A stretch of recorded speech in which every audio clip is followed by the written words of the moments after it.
Okay, but first of all, we're going to start off with Fearghal O'Nuallain.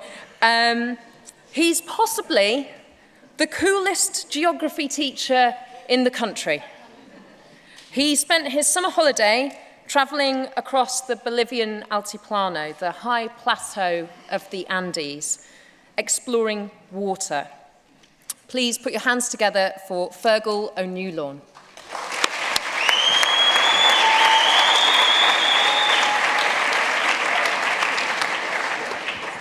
Hello, thank you for that. I'm not sure if I am the coolest geography teacher in England or wherever. Okay, so, what was I going to say? Okay, before starting, I just want to lay bare my adventure credentials, okay? I've been going on adventures for the last 13 or so years. Went on my first adventure when I went out one night after work in Melbourne, bought a bike off a guy I met in a pub, and then cycled from Melbourne to Sydney about 2 weeks later. Subsequently, I've been going on lots of adventures for the last, ever since then. This photo was taken when I circumnavigated the globe by bicycle. I spent 18 months cycling west to confirm to myself that the world was round. And I can confirm that the world is round. Then I followed that on by walking across Rwanda to research for my master's thesis in environment development. I did that to see if I could use an adventure to help me understand international development. And I didn't really succeed with that. I followed that up then by hitching, hiking and biking across the Balkan Peninsula, following an old Roman road to get a better sense of how ancient infrastructure could connect a fractious region today. Now, my most recent adventure was in Bolivia. I'm going to talk about that in a minute. Before I do, I'd like to just lay bare or just share my motivations just in brief. I'm not interested in the hardest or the fastest or the first or the highest adventures. I'm interested in going on adventures to learn about the world. This guy here is a personal hero of mine. He's Antoine de Saint-Exupéry. And he put my motivations better than I ever could. He said that the earth teaches us more about ourselves than all the books in the world because it's resistant to us. He also said that self-discovery only comes when we measure ourselves against an obstacle. So to paraphrase Antoine, essentially he's saying that the world teaches us more than books. Now, that's slightly ironic because I spend most of my days in a classroom teaching students about the world as it is in books. And while I'm doing that, I realize that I'm constantly competing with screens. Stuff that happens on screens is much cooler than stuff that happens in books or stuff that I can say. So what I realized was if I'm going to properly engage my students and properly get them interested in geography and interested in the world, I was going to have to do cool stuff on screens. As a result, I'm working on this project called the Water Diaries. It's 3 adventures that explore water, and the outputs will be cool stuff on screens. I'm a geography teacher, so if I want to do cool stuff on screens, I need to have a partner who knows how to do that. And my partner for this project is Temujin Doran. That's him on the left. Tem's an adventure filmmaker, and he's a very talented bloke. He came with me to Bolivia. We went to Bolivia because it's the perfect place to start our story about water. In 2000, Bolivia's government was toppled as a result of rioting in Cochabamba, and people were rioting because their water supply had been privatized and the prices had been hiked, and it was a really interesting, as a result, it's a place that's really interesting to look at the political economy of water. The Titicaca Basin is also a very interesting place to look at from a climatological point of view. And it's a great place to look at shifting precipitation patterns and to see how climate has changed over time.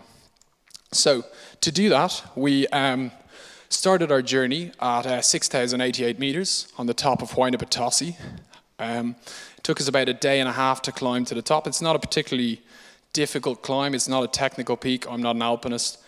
But it was a tough climb. And once we got to the top, we started descending down along the water course, following the Huayna Glacier downwards. We followed that down until we came to Chacaltaya. Chacaltaya used to be the highest ski resort in the world at 5,200 meters. In 2008, the last of the snow melted, and now all that's left is an empty ski lodge and a derelict engine house that used to power the ski lifts. We then followed gravity and followed the flow of the water down to the Altiplano, and where we got to Lake Titicaca. At Lake Titicaca, we met Justino and Maximo. They're two master boat builders, and they built us two Tortura reed boats, which we planned to take down the Rio Desaguadero. So they took us out to their workshop at Suriqui, which was a little island in Lake Titicaca. Now, the catch with these hand-built boats is they're not standardized. So we commissioned two boats the same size. Unfortunately, as you can see, the one on the right is a little bit wider than the one on the left. Now, when it's wider, it's harder to capsize. So I gave Tem the one on the left. And Justino and Maximo took us on the boats across the highest navigable lake in the world, which is Lake Titicaca, to the Rio Desaguadero. En route, we came within 20 kilometers of Tiwanaku. Tiwanaku is a fascinating city. It's kind of the original mysterious South American city. It was abandoned in about 1100 AD, and for years, archaeologists were baffled by why exactly people just abandoned this city. New research has suggested that it may be as a result of a changing climate about 1,000 years ago. So that was fascinating, and that tied in quite interestingly with what we were seeing with the derelict ski resort in Chacaltaya. Now, we didn't plan to use these reed boats. Originally, we planned to do it on a stand-up paddleboard, which seems to be all the rage at the moment. But we were really glad that our sponsors let us down at the last minute. And we ended up in La Paz with no boats. We had dry suits, really cool dry suits. We had, dry bags, and we had everything to do a river expedition. We'd planned to follow the water all the way from the top of the watershed down to the Salar de Uyuni. And we had about a week to figure out how we were going to do that. So we commissioned these two boats, and it was a real, just even commissioning them and meeting the boat builders and seeing them being built was a great experience in itself. And it's one we wouldn't have gotten if the sponsors had followed through on their promises.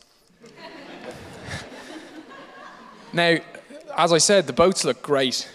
They handle like bathtubs. And we had, within an hour of putting in, we'd both capsized both of the boats. So it quickly became apparent that we weren't going to get very far in these. The flow rate on the Rio Desaguadero is really, really low. It only descends about 200 meters over about 300 kilometers. So it practically didn't flow at all. Each one of these weighed around 100 kilos. So they just went so slowly. They're really unstable. And after a week, we realized if we were going to complete what we'd set ourselves, the objective of completing, we were going to have to say goodbye to these lovely boats. So we kissed goodbye to the boats, and we hitched for about 700 kilometers. And we hitched down to Lake, forgotten the name of the lake. So we hitched down to a lake. And we continued on, and this heroic photo of Tem was taken at the point that we'd planned to finish, the Salar de Uyuni. Salar de Uyuni is this massive expanse of salt. It's a salt flat. The first photo I showed you of me on the bike, inappropriately dressed, was taken on the Salar de Uyuni. And the reason we wanted to finish here was because so the point of our film was to sort of tell a story of of the water cycle in an engaging way.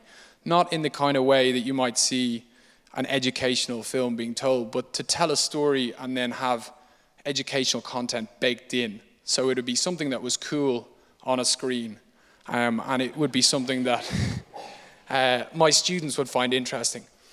So when we'd gotten to here, this was the last point essentially in the water cycle where the water would, on a particularly wet year, would run down to the Lardy Uni, and then it would evaporate and go back into the atmosphere, hopefully, or potentially, travel back over to Huayna Potosi, back to the mountain where we'd started, and fall as snow, and then make its way back down to the Salardi Uni again.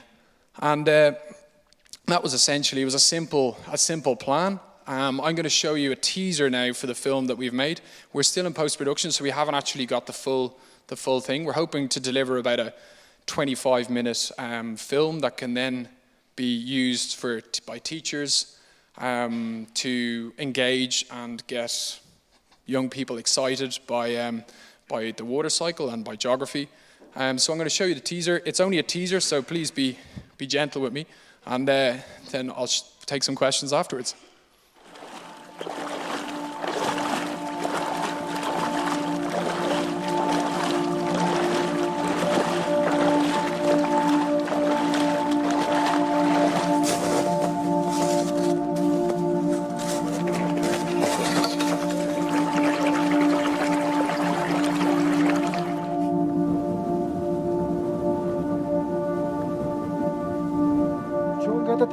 Sana. Kun harus kun kata.